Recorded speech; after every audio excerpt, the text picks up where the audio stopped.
Hello.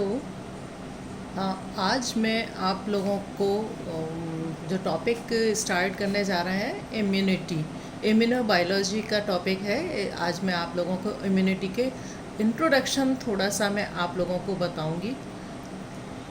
Immunity Hindi में प्रतिरक्षी तंत्र। प्रतिरक्षी तंत्र अत्यधिक विशिष्ट अनुकूलित सुरक्षात्मक तंत्र है जो कशेरुकी प्राणियों में बाहर से प्रवेश करने वाले सूक्ष्म जीवों एवं कैंसर की रोकथाम करने के लिए शरीर के अंदर विकसित हुआ है। इस तंत्र में डिफरेंट टाइप की सेल्स और केमिकल टिश्यूज़ को उत्पन्न करने की क्षमता होती है और ये सेल्स और ये केमिकल्स मॉलिक्यूल्स जो है बाहर से प्रवेश करने वाले विभिन्न कारकों की पहचान करने में सक्षम होते हैं। तो फंक्शनली देखा जाए तो फंक्शनली जो इम्यूनिटी रिएक्शंस हैं वो दो रिएक्शंस को कोरिलेट करती हैं या इंटर रिलेटेड होती हैं। फर्स्ट रिकॉग्निशन और दूसरा है रेस्पॉन्स। रिकॉग्निशन का मतलब है बाहर से प्रवेश करने वाले कारकों की फैक्टर पहचान करना या फॉरेन मटेरियल्स को रिकॉग्नाइज करना, और रिस्पॉन्स इन फैक्टर्स को पहचान करने के बाद में उसके प्रति रिस्पॉन्स देना या अपनी अनुक्रिया देना। तो इम्यूनिटी दो इंटर रिलेशंस पॉइंट्स में पढ़ी जाएगी, रिकॉग्निशन और रिस्पॉन्स। इन अणुओं का रिकॉग्निशन इनके अणुओं की स्पेसिफिसिटी के कारण होता है। बाहर के मॉलिक्यूल्स को अपने शरीर का जो इम्यून सिस्टम है वो उनको पहचानने में सक्षम होता है। अपने शरीर का इम्यून सिस्टम अपने शरीर के मॉलिक्यूल्स को भी पहचानता है और बाहर के शरीर के मॉलिक्यूल्स को भी उनकी स्पेसिफिसिटी की वजह से उनको पहचानता है। तो प्रतिरक्षी तंत्र जो है वो बाहर के मॉलिक्यूल्स और स्वयं के शरीर के मॉलिक्यूल्स में रिकॉग्निशन कर पाता है, अंतर कर पाता है।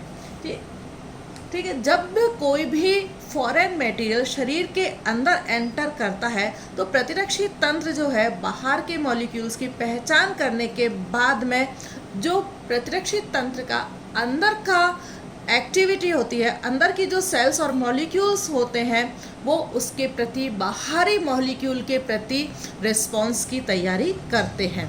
तो इस रेस्पॉन्स की जो तैयारी है उसको हम कहते हैं इफेक्टर रेस्पॉन्स। इफेक्टर रेस्पॉन्स के तहत या तो मॉलिक्यूल डिस्ट्रॉय हो जाता है, ख़त्म हो जाता है, या फिर वो मॉलिक्यूल नष्ट हो जाता है। ठीक है। तो ये जो पहले अनुक्रिया होती है किसी भी बाहरी कारक के लिए, इसको हम कहते हैं effector response.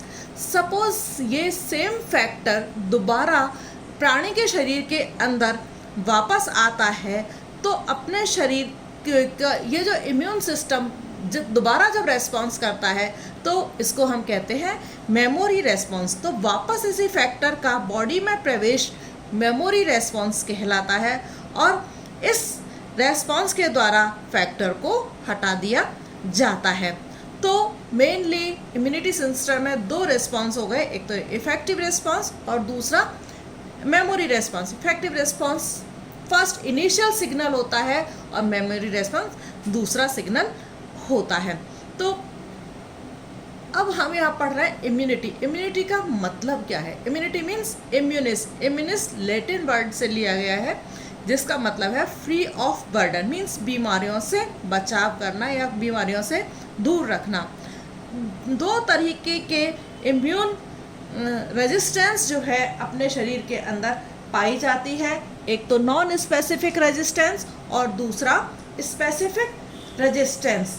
Non specific resistance में वो सभी रेस्पॉन्सेस होते हैं जो कि पीढ़ी दर पीढ़ी कम्युनिकेट होते हैं।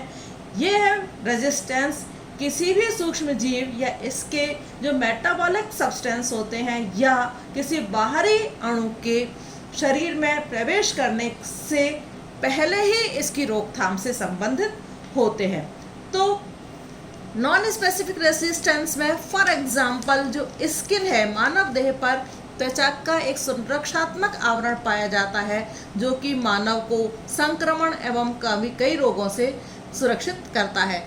इस प्रकार की रोधकता क्योंकि विशिष्ट रचनाओं के कारण होती है, अतः इससे एडेप्टिव रिस्पॉन्स या संरचनात्मक रेजिस्टेंस भी इसको हम कहते हैं। ठीक है, कोई भी फॉरेन सब्सटेंस शरीर के अंदर एंटर करता है तो हम कहते हैं कि इन्फेक्शन हो गया है। ठीक है, ये फॉरेन सब्सटेंस या माइक्रोब्स जो है वो बॉडी के अंदर जा कर के टॉक्सिन्स उत्पन्न करते हैं और उनकी वजह से जो मेटाबॉलिक एक्टिविटी की वजह से उनकी बीमारियां उत्पन्न होती हैं।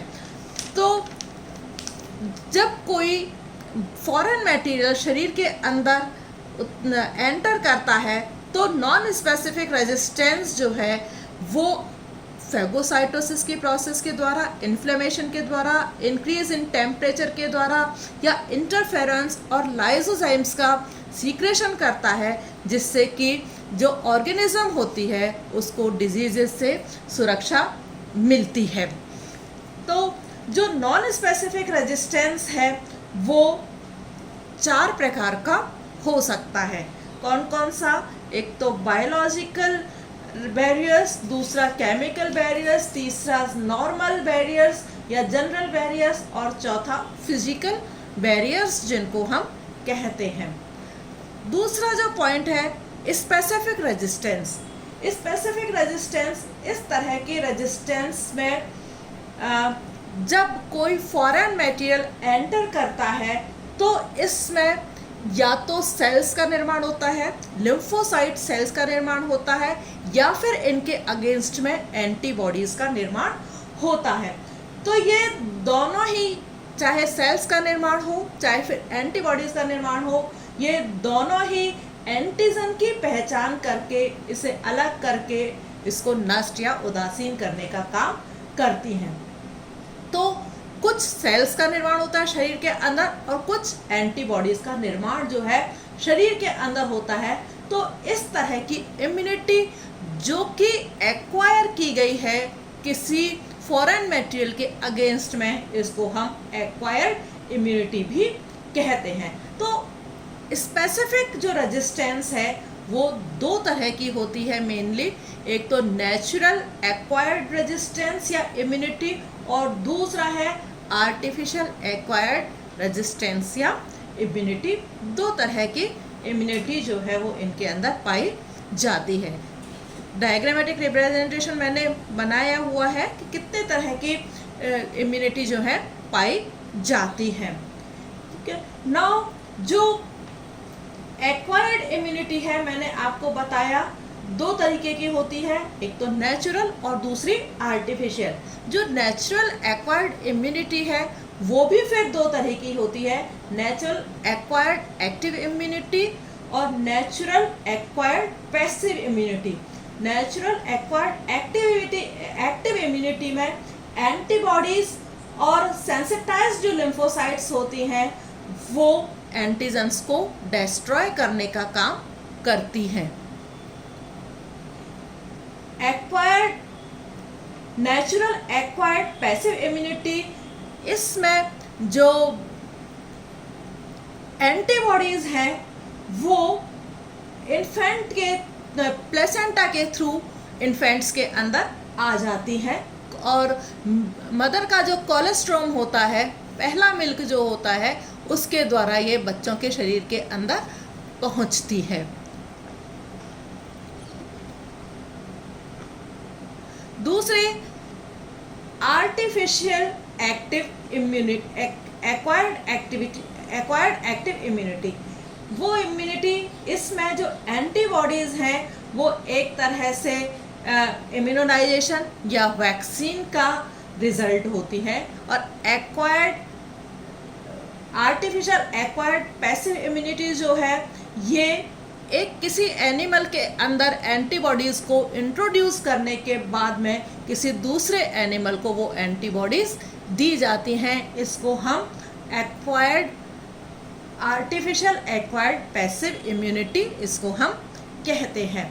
तो थोड़ा सा यदि हिस्ट्री के अंदर हम जाएं तो रेजाज नाम के साइंटिस्ट थे, उन्होंने उपाजित प्रतिरक्षा का प्रथम रिकॉर्ड सिद्धांत जो है वो उन्होंने दिया था। एडवर्ड जेनर ने वैक्सीन का आविष्कार किया था। जूलियस कॉर्नेलियम ने इन्फ्लेमेशन सेल्स की घटनाओं का वर्णन किया है। इमेल वॉन बियरिंग ने एंटीबॉडीज़ की खोज की है। और पॉल एनरिच नाम के जो साइंटिस्ट हैं वो एंटीबॉडीज़ प्रोडक्शन का सेलेक्टिव थ्योरी उन्होंने दी है। कार्ल लैंडस्टीनर्स ने मानव में रक्त समूहों का वर्णन किया है। जूलियस जे फ्रिनॉन ने एंटीबॉडीज रिस्पॉन्स को प्रेरित करने की विधि की खोज की। एंड पी लेवाइन एंड स्टेटसन्स ने आरएच प्रतिरक्षी के प्रभाव का अध्ययन उन्होंने किया है। एंड रोडनी आर पोर्टर ने एंटीबॉडीज़ की रासायनिक संरचना का निर्माण बताया है उन्होंने। एंड नील्स जेरनी ने एंटीबॉडीज उत्पादन के बायोलॉजिकल सिलेक्शन थ्योरी का प्रतिपादित किया है। तो